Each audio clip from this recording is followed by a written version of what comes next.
नमस्कार प्रेक्षकांनो, आजच्या एपिसोडमध्ये इथे आता अंकुश धावत पडत येतो त्या गोडाऊनमध्ये ज्या ठिकाणी त्या किलरने डॉक्टरांचा खून केलेला असतो।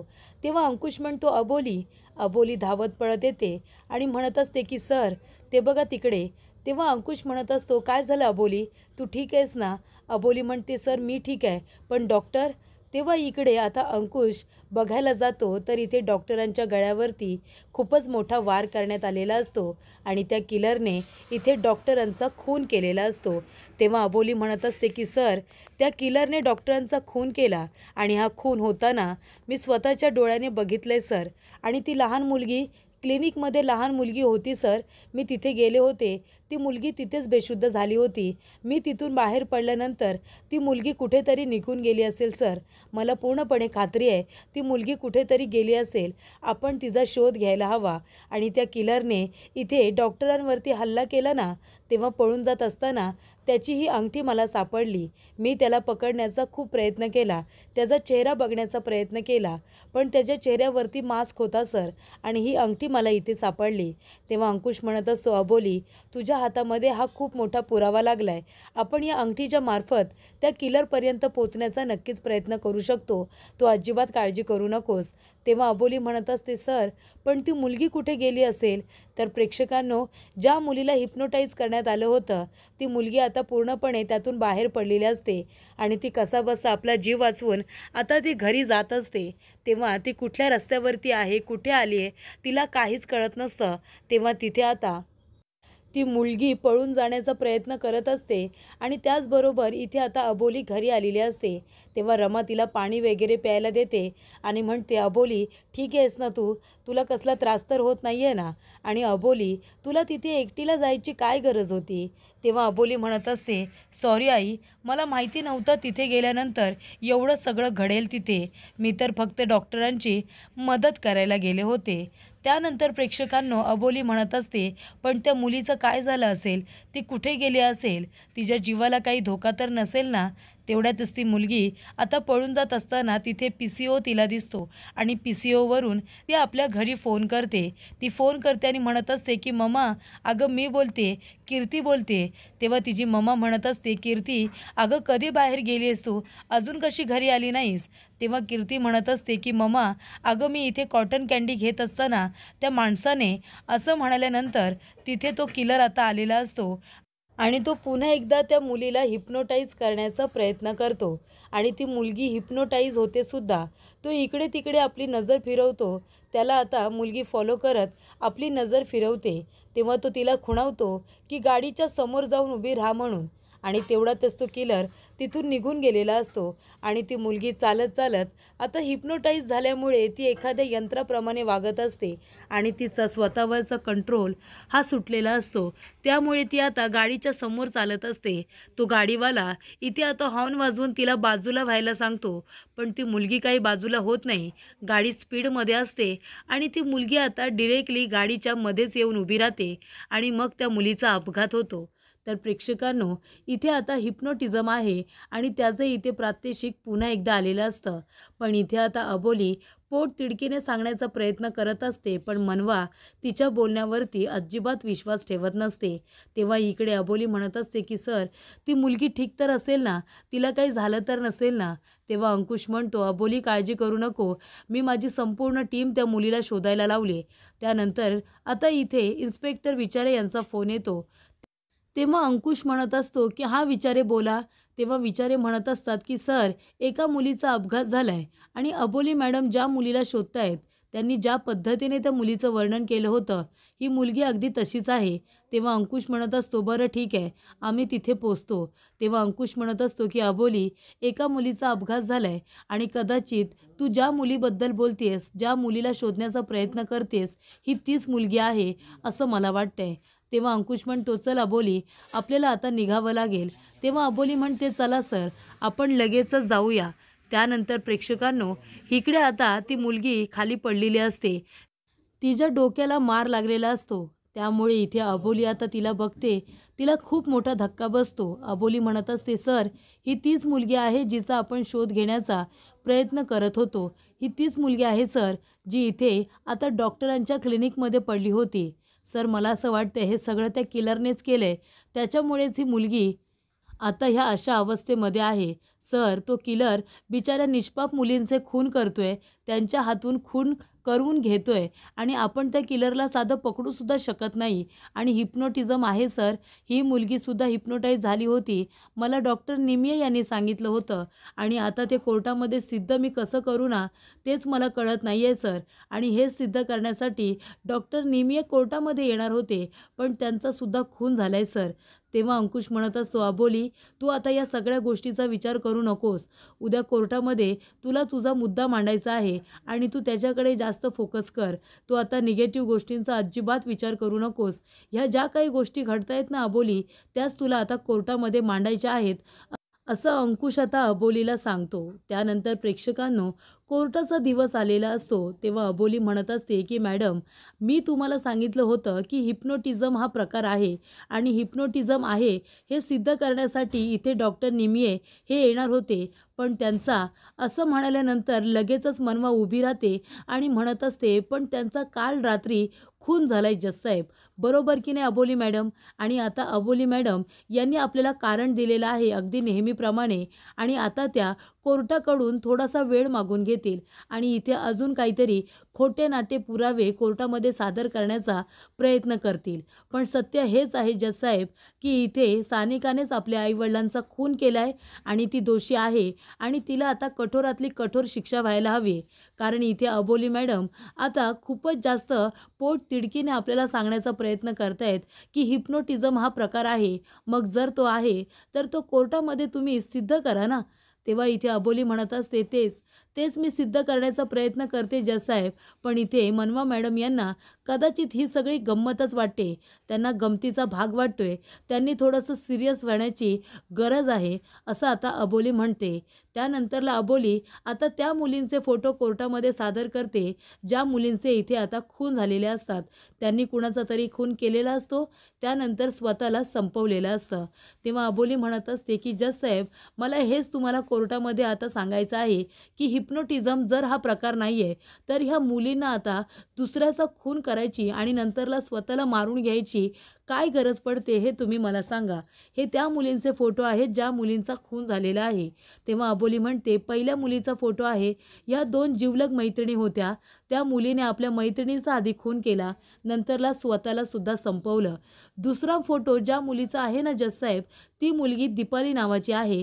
फुलं विकून ती मुलगी स्वतःचं शिक्षण पूर्ण करत होती. तिची खूप मोठी मोठी स्वप्न होती आणि ती स्वप्न पूर्ण करण्यासाठी ती कष्ट करत होती. पण त्या दीपालीने इथे आता शांती देवी यांचे पीए महेश सर यांचा खून केला. त्यानंतर त्या मुलीने स्वतःला सुद्धा संपवलं. तिने सुद्धा स्वतःच्या गळ्यावरती चाकूने वार केला. आणि तिसरी मुलगी आहे, ती मुलगी म्हणजे कालच जी डॉक्टर निमिये यांच्या क्लिनिकमध्ये जाऊन त्यांच्यावरती हल्ला करत होती आणि त्यानंतर त्या मुलीचा अपघात झाला जजसाहेब. तर इकडे आता अबोली आता म्हणत असते की मला सानिकाबद्दल बोलायचं आहे. जे या मुलींबरोबर घडलं ते सानिकाबरोबर घडलं जजसाहेब. कारण सानिकाचे मामा त्यांचे जे पिया आहेत तेच तिला हिप्नोटाईज करत होते आणि ते आम्हाला नंतर हॉस्पिटलमध्ये तिच्या मामांच्या तोंडूनच कळलं. त्यानंतर प्रेक्षकांनो, इथे अबोली म्हणत असते, तेव्हा इथे जजसाहेब, मला सानिकाबद्दल तुम्हाला सांगायचं आहे की सानिकाने आपल्या आईवडिलांचा खून केला, पण त्यानंतर ती स्वतःला सुद्धा संपवायला निघाली होती आणि मग तिचे मामा तिथे पोचले आणि त्यांनी सानिकाचा जीव वाचवला. पण तोपर्यंत सानिका हिप्नोटाईज होती जजसाहेब, असं आता अबोली सगळ्यांना सांगण्याचा प्रयत्न करत असते. तेव्हा इथे आता अबोली म्हणत असते की मॅडम, मला फक्त एक प्रश्न विचारायचा आहे की ह्या लहान लहान मुली यांच्याकडे आता काय हेतू असणार आहे की त्या कुणाचा तरी जाऊन खून करतील, त्यानंतर स्वतःला संपवतील. या सर्व मुलींची स्वप्न खूप मोठी होती जजसाहेब. यांना चांगलं शिकून सवरून चांगल्या मुद्द्यावरती काम करायचं होतं, पण ह्या मुलींनी आता कुणाचा तरी खून केला आणि त्यानंतर स्वतःला संपवलं. मग आता या लहान मुलींकडे काय कारण असणार आहे या मोठ्या माणसांचा खून करायचा आणि त्यानंतर स्वतःला संपवायचा? असं त्या मुली का करतील? त्यांना ना कसलं टेन्शन होतं, सगळ्या गोष्टी त्यांना हातामध्ये मिळत होत्या. मग त्यांना कसं टेन्शन असेल की त्यांनी कुणाचा तरी जाऊन खून केला आणि मग स्वतःला संपवलं? तर इथे आता अबोली म्हणत असते की मी हेच सातत्याने कोर्टाला सांगण्याचा प्रयत्न करते. तेव्हा मनवा म्हणत असते की अबोली मॅडम, जर हिप्नोटिझम आहे तर मग तुम्हाला मागच्या वेळी जज साहेबांनी सांगितलं होतं की कोर्टामध्ये तसे पुरावे सादर करा.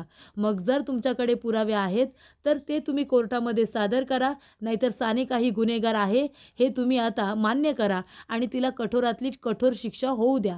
तेव्हा इथे अबोली म्हणत असते की हेच आता इथे सिद्ध करण्यासाठी डॉक्टर निमिये कोर्टामध्ये येणार होते, पण आता ते लवकरच कोर्टामध्ये येणार आहेत आणि हे सिद्धसुद्धा करणार आहेत. तेव्हा मनवा म्हणत असते, पण अबोली मॅडम, आत्ताच तर तुम्ही म्हणालात ना की डॉक्टर निमिये यांचा खून झाला आहे म्हणून, मग आता कोर्टामध्ये हिप्नोटिझमबद्दल बोलायला कोण येणार आहे? त्यांचं भूत येणार आहे का? तेव्हा अबोली म्हणत असते की नेमकं डॉक्टर निमिये बरोबर काय घडलं हे इथे सांगण्यासाठी आता मी अंकुश सरांना विटनेस बॉक्समध्ये बोलावते. तेच तुम्हाला जे काही घडलंय ते सांगतील. तेव्हा इथे अंकुश म्हणत असतो की जज साहेब, ज्या वेळेला डॉक्टर निमिये यांचा खून झाला त्यावेळेला त्या घटनास्थळी मी पोचलो. तिथे मी माझ्या टीमला बोलावलं आणि जेव्हा माझी टीम त्यांचा तपास करत होती, आजूबाजूला काही गोष्टी आहेत का, पुरावे पडलेत का चेक करत असताना हवालदार जाधव यांच्या एक गोष्ट लक्षात आली की डॉक्टर निमिये जिवंत आहेत म्हणून. त्यांनी मला सांगितलं की डॉक्टर निमिये जिवंत आहेत. तेव्हा मी लगेचच ॲम्ब्युलन्सला फोन करायला सांगितलं आणि त्यांना हॉस्पिटलमध्ये ॲडमिट करून घेतलं आणि त्यांच्यावरती ट्रीटमेंट सुरू झाली. पण त्या किलरने त्यांच्यावरती प्राणघातक हल्ला केला होता. डॉक्टर निमिये यांना मारण्याचा प्रयत्न केला होता, कारण आज ते कोर्टामध्ये येऊन इथे सगळं काही सिद्ध करणार होते म्हणून. तेव्हा त्यांच्यावरती प्राणघातक हल्ला झाला आणि पुन्हा त्यांच्या इथे जीवाला धोका निर्माण होऊ नये म्हणून मी ही गोष्ट सगळ्यापासून लपवून ठेवली आणि डॉक्टर निमिये यांचा खून झाला आणि त्याच्यामध्ये त्यांचा मृत्यू झाला आहे ही गोष्ट सगळीकडे पसरवली, कारण ते त्यांच्या जीवासाठी खूपच जास्त महत्त्वाचं होतं म्हणून. तेव्हा इथे डॉक्टर निमिये यांना आता कोर्टामध्ये हजर केलेलं असतं. जज साहेबांनी सुद्धा तशी परवानगी दिलेली असते. त्यानंतर प्रेक्षकांनो, इकडे आता डॉक्टर निमिये कोर्टामध्ये आल्यानंतर अबोली म्हणत असते की थँक्यू सो मच डॉक्टर, तुमच्यावरती एवढा मोठा प्राणघातक हल्ला झाला त्यानंतरही तुम्ही कोर्टामध्ये येऊन आता साक्ष देणार आहात, त्यासाठी खरंच खूप थँक्यू. तेव्हा इकडे आता डॉक्टर निमिये म्हणतात की त्याची खरंच काही गरज नाही आहे, हे माझं कर्तव्यच आहे. त्यानंतर इकडे आता अबोली म्हणत असते की जज साहेब, तुम्हाला आता जे काही प्रश्न विचारायचे आहेत ते तुम्ही विचारा. तेव्हा जज साहेब म्हणतात की डॉक्टर निमिये, तुमच्याबरोबर जे जे काही घडलंय ते तुम्ही प्लीज कोर्टाला सांगा. तेव्हा इथे डॉक्टर निमिये म्हणत असतात की मी नेहमीप्रमाणे माझ्या ऑफिसमध्ये काम करत बसलो होतो. दरवाजा नॉक झाला म्हणून मी दरवाजा उघडायला गेलो तर एक मुलगी हातामध्ये चाकू घेऊन आली होती आणि अचानकपणे तिने माझ्यावरती हल्ला करण्याचा प्रयत्न केला. ती माझ्या गळ्यावरती चाकू मारण्याचा प्रयत्न करत होती. मी कसंबसं तिला इथे अडवण्याचा प्रयत्न केला, तिला थांबवण्याचा प्रयत्न केला. नंतरला तिच्या डोक्यामध्ये एक आता काठीचा फटका मारून तिला मी बेशुद्धसुद्धा केलं होतं आणि तिच्यापासून मी नाही स्वतःचा जीव वाचवतोय तर माझ्यावरती अजून एक मोठा हल्ला हा होणारच होता. त्या मुलीला आता मी कसंबसं बेशुद्ध करण्याचा प्रयत्न केला, पण मी नंतर अबोली मॅडम यांना फोन केला आणि त्यांना सांगितलं की एक मुलगी इथे हिप्नोटाईज होऊन आलेली आहे आणि ती माझ्यावरती प्राणघातक हल्ला करण्याचा प्रयत्न करते आणि ही मुलगी तशीच आहे ज्या केसेस तुम्ही मला सांगितल्या होत्या. आणि अबोली मॅडम यायच्या आधी तिथे एक किलर आला. त्या माणसाचा चेहरा मला काही दिसला नाही, पण त्याने माझ्यावरती हल्ला करण्याचा प्रयत्न केला. मी त्यालासुद्धा धक्का देऊन तिथून पळ काढला आणि स्वतःचा जीव वाचवण्याचा प्रयत्न केला. तो माझ्या मागे चाकू घेऊन पळत होता माझा खून करण्यासाठी. आणि इथे आता डॉक्टर म्हणत असतात की त्याने माझ्या गळ्यावरती चाकूने जोरात वारसुद्धा केला आणि तो माणूस तिथून पळून गेला. पण मी त्याचे डोळे बघितले होते ना जज साहेब, तर ते डोळे कुठल्याही व्यक्तीला सहजरित्या हिप्नोटाईज करू शकतात हे मला कळलं होतं. आणि त्याने माझा खून केल्यानंतर अबोली मॅडम तिथे आल्या आणि तो माणूस तिथून पळून गेला. त्यानंतर प्रेक्षकांनो, जज साहेब विचारतात की तुम्ही त्या माणसाचा चेहरा बघितलात का? तेव्हा डॉक्टर निमिये म्हणतात की नाही, मी चेहरा बघू शकलो नाही, कारण त्याचा चेहरा पूर्णपणे झाकलेला होता, त्याच्या चेहऱ्याला मास्क होता, म्हणून मी त्याचा चेहरा बघू शकलो नाही. पण तोच व्यक्ती इथे मुलींना हिप्नोटाईज करून त्यांच्याकडून हे सगळे खून करून घेत असावा हे त्याच्याकडे बघूनच मला कळलं होतं. त्यानंतर इथे आता जज साहेबांना जे काही घडलेलं असतं ते सगळं डॉक्टर आता खरं खुरं सांगत असतात. तेव्हा इथे डॉक्टर म्हणत असतात की त्या किलरला कदाचित कळलं असेल की मी आता कोर्टामध्ये येऊन साक्ष देणार आहे, तेव्हाच त्याने काल रात्री माझ्यावरती असा प्राणघातक हल्ला केला आणि तो मलासुद्धा इथे हिप्नोटाईज करण्याचा प्रयत्न करत होता. त्यानंतर प्रेक्षकांनो, इथे मनवा म्हणत असते, अहो वा डॉक्टर, म्हणजे तो माणूस हिप्नोटाईज करणारा असेल असं तुम्हाला कळलं. तुमच्यावरती त्याने प्राणघातक हल्ला केला हे सुद्धा म्हणालात. अहो पण तुम्ही सुद्धा डॉक्टर आहात ना, तुम्हाला सुद्धा हिप्नोटिझम माहिती आहे की. मग तुम्ही त्या व्यक्तीला हिप्नोटाईज का केलं नाहीत? तेव्हा इथे डॉक्टर म्हणत असतात की ॲडव्होकेट, अहो हिप्नोटिझम ही एक प्रक्रिया आहे आणि ती करण्याची एक प्रोसेस असते. तुम्ही सहजरित्या कुणालाही हिप्नोटाईज करू शकत नाही. तेव्हा इथे मनवा म्हणत असते, अहो असं कसं? इथे ॲडव्होकेट अबोली कधीपासून म्हणतायत ना की हिप्नोटिझम आहे, हिप्नोटिझम आहे. मग तुम्ही तर डॉक्टर आहात, मग तुम्ही त्याला प्रात्यक्षिक द्यायचं ना, की तुम्हाला सुद्धा हिप्नोटाईज करता येतं म्हणून तुम्ही ते करायला हवं होतं आणि स्वतःचा जीव वाचवायला हवा होतात. तेव्हा अबोली म्हणत असते की ॲडव्होकेट मनवा, डॉक्टर आता काय म्हणाले की हिप्नोटिझम ही एक प्रक्रिया आहे आणि ती करण्यासाठी थोडा वेळ लागतो. आणि इथे डॉक्टर म्हणतात की जो माणूस मरणाच्या दारात उभा आहे तो स्वतःचा जीव वाचवेल की समोरच्या व्यक्तीला हिप्नोटाईज करेल? तेव्हा अबोली म्हणत असते की ॲडव्होकेट मनवा, तुम्हाला खूपच जास्त घाई लागलेली दिसते. अहो थोडा वेळ द्या त्यांना, सगळ्या गोष्टी तुमच्या समोर येतील आणि हिप्नोटिझम ही प्रक्रिया कशी असते ना ते सुद्धा तुम्हाला कळेल. म्हणजे तुम्हाला असं म्हणायचं आहे का, जर आपल्यावरती कुणीतरी प्राणघातक हल्ला करत असेल तर आपण स्वतःचा जीव वाचवण्याच्या आधी त्या व्यक्तीला आपण हिप्नोटाईज करायचं, असं म्हणायचं आहे का तुम्हाला? तेव्हा इथे मनवा म्हणत असते, अहो हिप्नोटिझम हा जर प्रकार आहे ना, तर मग आता ते डॉक्टर असल्यामुळे ते सहजरित्या कुणालाही हिप्नोटाईज करू शकतात. मग एक काम करा डॉक्टर, आता तुम्ही ना त्याचं प्रात्यक्षिक द्या.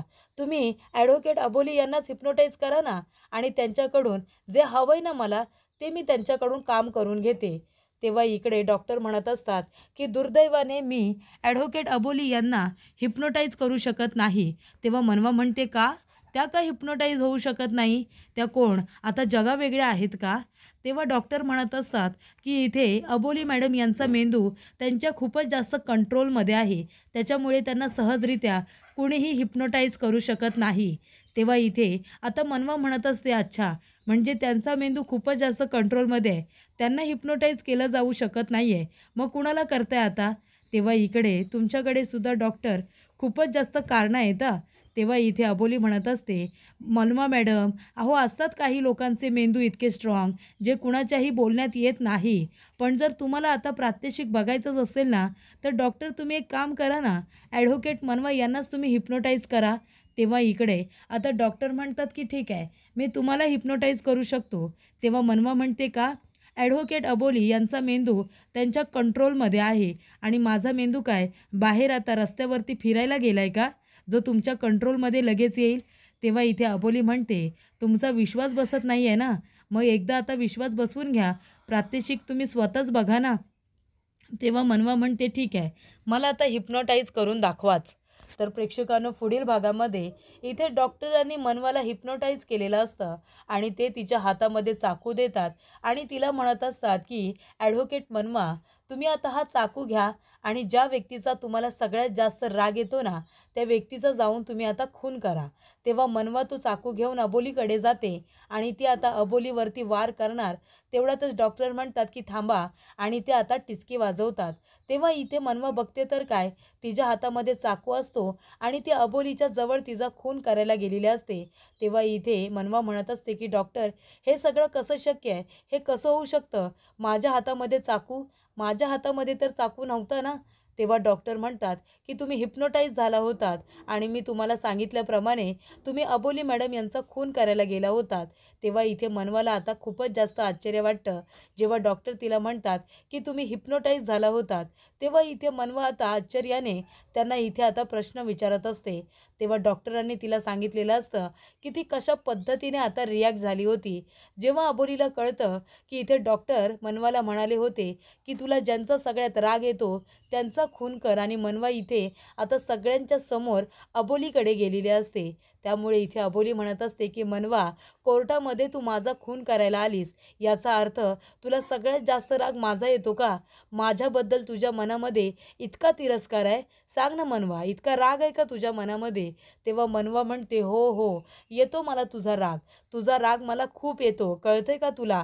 तेव्हा इथे आता मनवाचं हे बदललेलं रूप बघितल्यानंतर इथे अबोलीला आता खूप मोठा धक्का बसलेला असतो. अबोलीला खूपच जास्त त्या गोष्टीचं आता वाईट वाटलेलं असतं आणि आश्चर्यसुद्धा वाटलेलं असतं, की ज्या मनवाला तिने आता हाताला धरून पुढे नेण्याचा प्रयत्न केला, ती मनवा आता इथे विचित्र व्यक्तीसारखी रिॲक्ट करते. या गोष्टीचं तिला आता आश्चर्य वाटत असतं. आणि मनवाच्या मनामध्ये अबोलीबद्दल किती तिरस्कार आहे, या गोष्टीसुद्धा सगळ्यांच्या समोर आलेल्या असतात.